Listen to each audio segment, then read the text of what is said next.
Chapter 24. When the guards at Sachsenhausen tired of us, they shipped us off by train to Bergen-Belsen. We traveled by cattle car again, and again prisoners died of starvation and suffocation along the way. Once the Nazis dropped 3 loaves of bread in our car through a hole at the top, just to watch us fight for it. As our train pushed farther north, there was more room to breathe as the dead dropped to the floor. The train arrived at Bergen-Belsen in this morning, my 7th concentration camp in less than 3 years. The commandant of the camp took one look at us and started screaming at our guards. "What did you bring me? Look at these skeletons. How do you expect these walking dead to work?" The commandant moved among us, pointing at prisoners. Him, him, he said, and soldiers pulled the men out of the ranks. I puffed up my chest to try and look as strong and healthy as I could, but the commandant took one look at me and moved on, past, picking other prisoners. My heart cried out, no! I had to be strong enough to work. Work was the only way to survive. When the commandant had pulled 75 prisoners out of our lines, he had them marched to the other side of the tracks and ordered his soldiers to shoot them. They were gunned down before we surviving wide-eyed prisoners even had time to react. I quickly turned away. I couldn't watch. The commandant hadn't chosen the strongest. He'd taken the weakest. I just couldn't tell the difference. How he could, I didn't understand. I felt terrible for it, but secretly, I was glad it had been someone else who was killed and not me. "Take the others back to the barracks," the commandant said with disgust. "No work for a week until they regain their strength." I couldn't believe my ears. No work for a week? What kind of trick was this? I could see the other prisoners glancing at one another, wondering the same thing. But it was no trick. When we got back to the barracks, we were fed the thickest, richest soup I had eaten in 6 years, and big pieces of fresh bread, hot from the oven. I was so thin and miserable, I thought I could gain weight just from the smell alone. There was no gas chamber here either, and no chimneys burning red in the night. Maybe Bergen-Belsen really was better than all the other camps. Maybe this was the place where I could survive until the war ended. I scarfed my piece of bread and washed it down with that delicious meaty soup. But an hour later, I learned that even in kindness, the Nazis were cruel. Every one of us woke with the most terrible stomach cramps we'd ever had. Our poor stomachs weren't used to such hearty food. And guys, hearty means good, delicious foods that are nutritious, rich in flavor. That's what hearty means. We spent the night changing places with one another on the 2 barrels left in the barrack. I finally drifted off close to dawn, still hunched over from the pain in my gut. The next day, they brought us more of the thick soup and warm bread. But this time, I was careful. I remembered reading about medicine back in Krakow and learning that dry toast helps settle upset stomach. So I traded my soup for more bread and toasted the bread over the wood stove in the barrack. I hated to give up that delicious soup, but the bread set better with me, and I slowly began to get stronger. A week later, as promised, we were put back to work. It was the same as always, chopping wood, breaking rocks, building new camp buildings. One day, I was hard at work hauling boards for the walls of a barrack when one of our new capos called me over. I studied him as I approached. He had a big round face that was covered with acne pits and scars. Without a word, he punched me in the face. My world exploded.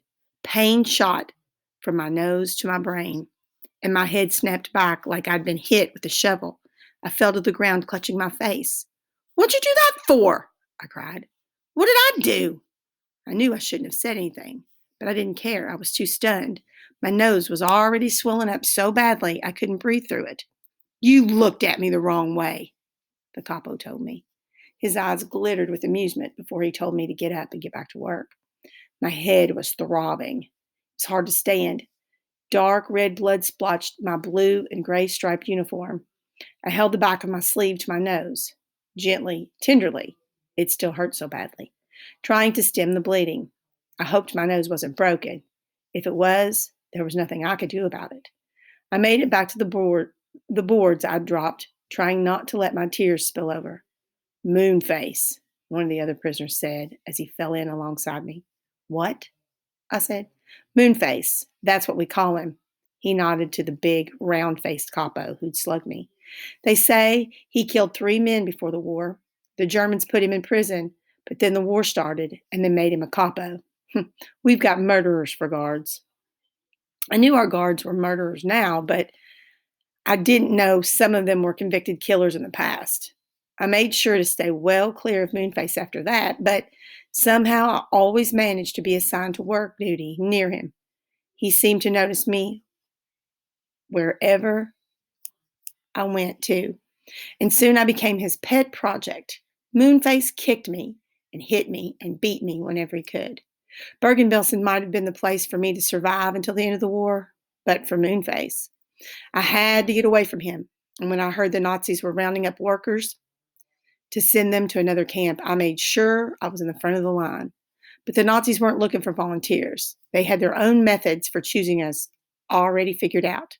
Only the strongest and healthiest prisoners will be transferred, the Nazi announced. To prove which of you is most able, there will be a race. More games. Each of us had to take off our clothes, roll them into bundles, and dash from one side of the barracks to the other. The Nazis watched and laughed as we staggered through the maze of beds.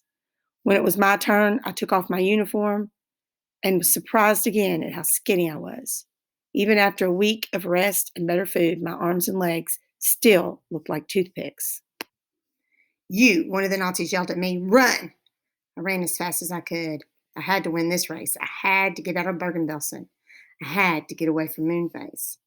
I was running for my life. I stumbled around one of the beds and crashed into another, bruising my thigh very badly. But I still flew through the doorway at the other side of the barracks faster than some of the other prisoners. When I burst outside, all I wanted to do was collapse on the ground until my lungs stopped burning and my legs stopped shaking. But I knew if I did that, the Nazis would never pick me to move on. Instead, I forced myself to stand up and look relaxed, like I'd just taken a stroll in the park. He can work, one of the guards said. I took my time, putting my uniform back over my bony body, bending over so they couldn't see me gasping for breath.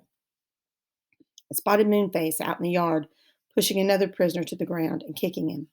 Another cattle car awaited me, and so did another camp, but at least I had gotten away from Moonface for good.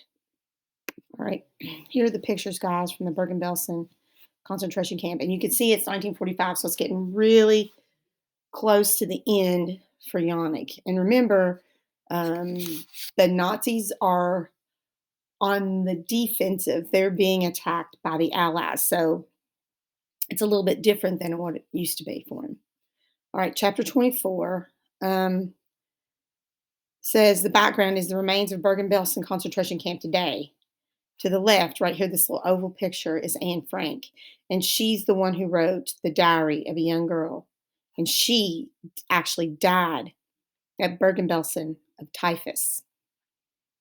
And there's her monument, Anne Frank, from 1929 to 1945, and she went by Anne, but her first name was Margot. Oh, no, Margot was her sister. And there was Anne. My bad. All right. This is a picture of an SS guard. Does he look like Moonface to you? Now, you can't see if he's got pockmarked scars, faces, but he's got a big face. And here's a prisoner at Bergen-Belsen. Look how pitiful you are. These poor people that were once doctors and lawyers and teachers and farmers and electricians and carpenters and men who raised children and had families and homes, and they're reduced to that because of cruelty. All right. And that's it for that chapter.